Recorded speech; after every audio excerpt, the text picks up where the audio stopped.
तो चलिए बच्चों, अब हम देखते हैं परिमेय संख्याओं का संख्या रेखा पर निरूपण करना। तो परिमेय संख्याओं को संख्या रेखा पर निरूपित करने के लिए जिस प्रकार से हमने पूर्णांकों के लिए संख्या रेखा देखी है, उसी प्रकार परिमेय संख्याओं का संख्या निरूपण सीखते हैं।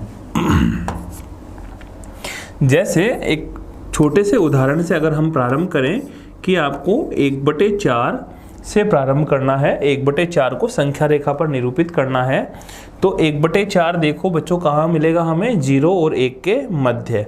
अब आपको कितने टुकड़े करने हैं, जितना संख्या हर में लिखी हुई है उतने ही आपको टुकड़े करने हैं।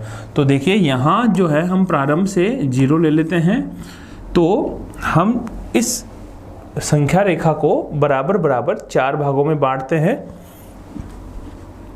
तो पहला जो बिंदु आएगा वो हमने लिखा है 1/4, फिर 2/4, उसके बाद 3/4 और उसके बाद 4/4। 4/4 का मतलब कितना हो गया बच्चों, 1 हो गया है। तो ये 0 है और ये 1 है, इसके बीच में हमने 4 टुकड़े कर लिए हैं। अब 1/4 कहाँ मिलेगा आपको, देखिए ये जो पहला बिंदु होगा ये वाला, ये होगा आपका 1/4।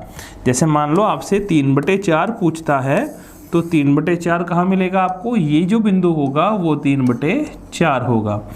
ठीक है, तो इस प्रकार हर में जो लिखा हुआ है उसके हिसाब से हम टुकड़े कर लेंगे। एक और उदाहरण लेते हैं और सीखते हैं कि परिमेय संख्याओं को संख्या रेखा पर किस प्रकार निरूपित किया जाता है।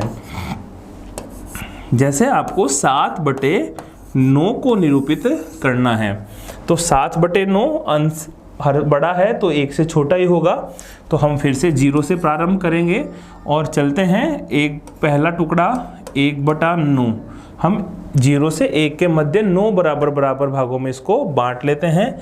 1/9 ये हो जाएगा आपका 2/9, 3/9, 4/9, 5/9, 6/9, ये 7/9। संख्या रेखा को और आगे बढ़ा लेते हैं थोड़ा सा। 7/9 के बाद में कितना आएगा बच्चों, 8/9 और यहाँ पर आएगा 9/9 और 9/9 का मान कितना हो जाएगा, 1। तो ये बिंदु है 0 और ये बिंदु आ गया है आपके पास 1। तो 0 और 1 के मध्य मिलेगा आपको 7/9। कौन सा बिंदु होगा 7/9 बच्चों, ये वाला जो बिंदु है, ये वाला, ये बिंदु है आपका 7/9। चलिए एक और उदाहरण से हम इसको सीखते हैं।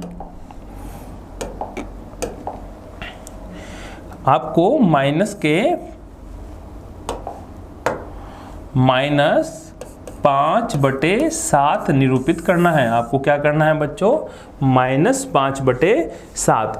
तो चलिए शुरू करते हैं, फिर से संख्या रेखा बना लेते हैं। अब माइनस की जो संख्या है वो 0 के हमें पीछे की तरफ मिलेंगी, तो हम यहाँ 0 मान लें अगर, तो यहाँ आपको क्या मिलेगा बच्चों, यहाँ आपको मिलेगा -1/7, फिर आगे क्या मिलेगा, -2/7, ये -3/7, -4/7, -5/7, -6/7 और यहाँ आ जाएगा -7/7। 7 से 7 कट करके ये कितना बन जाएगा बच्चों, -1। तो 1 से 0 के मध्य जो संख्या रेखा है उसको हमने 7 बराबर बराबर भागों में बांट लिया है। अब आपको कितना चाहिए बच्चों, -5/7। तो -5/7 कहाँ है बच्चों, देखिए ये जो बिंदु है ये है आपका -5/7। तो ये अभीष्ट बिंदु -5/7 होगा। इस प्रकार जितना भी हमें भिन्न में चाहिए उसके हर में जो लिखा हुआ है उतने ही संख्या रेखा को टुकड़ों में हम क्या करते चले जाएंगे, बांटते चले जाएंगे। एक और उदाहरण से हम सीख लेते हैं, अंतिम उदाहरण लेते हैं। आपको संख्या रेखा पर जैसे मान लो उदाहरण के लिए 7/4 को निरूपित करना है। कितना करना है बच्चों, 7/4। तो बटे में कितना है, 4 है। तो आप हर बटे में क्या लेके चलेंगे, 4 लेके चलेंगे। और कहाँ से, धनात्मक संख्या है तो 0 से प्रारंभ कर देते हैं।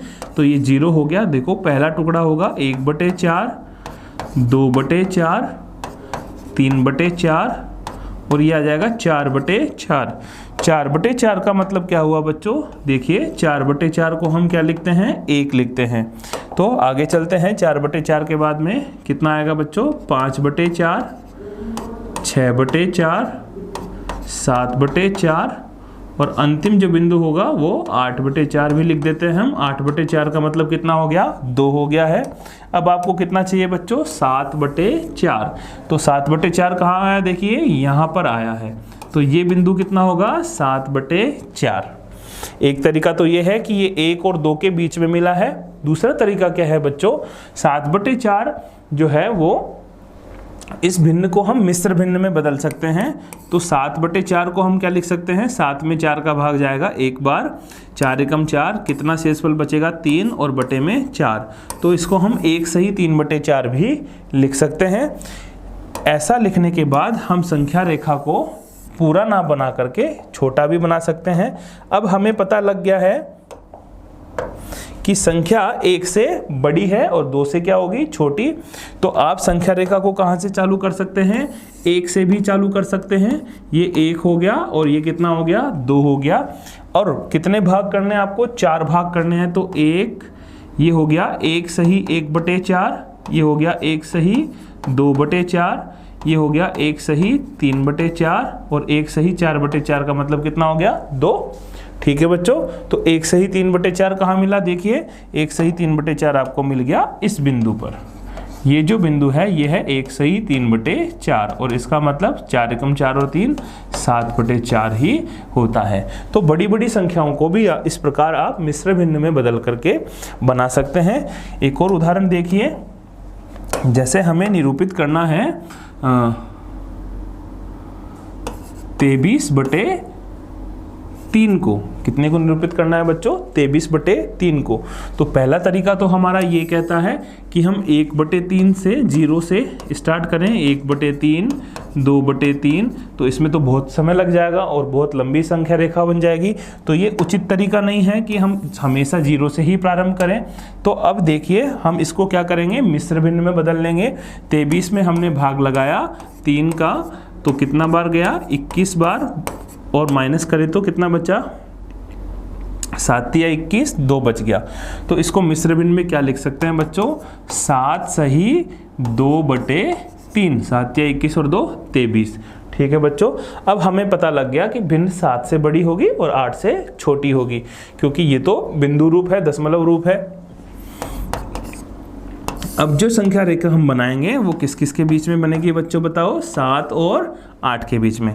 यहाँ से चलती आएगी 0 1 2 3 4, आप पूरी भी बना सकते हैं। देखिए आप इस प्रकार भी बना सकते हैं। ये 0 1 2 3 4 5 6, ये हो गया 7 और ये हो गया आपका 8। अब 7 और 8 वाली जो लाइन है उसको हम कितने हिस्सों में बांटेंगे बच्चों, 3 बराबर बराबर हिस्सों में।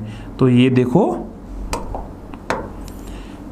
1 2 और 3, तो ये कितना हो गया, 7 सही 1/3 और दूसरा हो जाएगा 7 सही 2/3 और अगला हो जाएगा 8। तो देखो 7 सही 2/3 कहाँ मिलेगा आपको, इस जगह पर मिलेगा। और आप सिर्फ ये वाली संख्या रेखा भी बना सकते हैं, सिर्फ 7 से लेकर के 8 के बीच में। तो इस प्रकार जो है आप बड़ी बड़ी परिमेय संख्याओं को आसानी से संख्या रेखा पर निरूपित कर सकते हैं।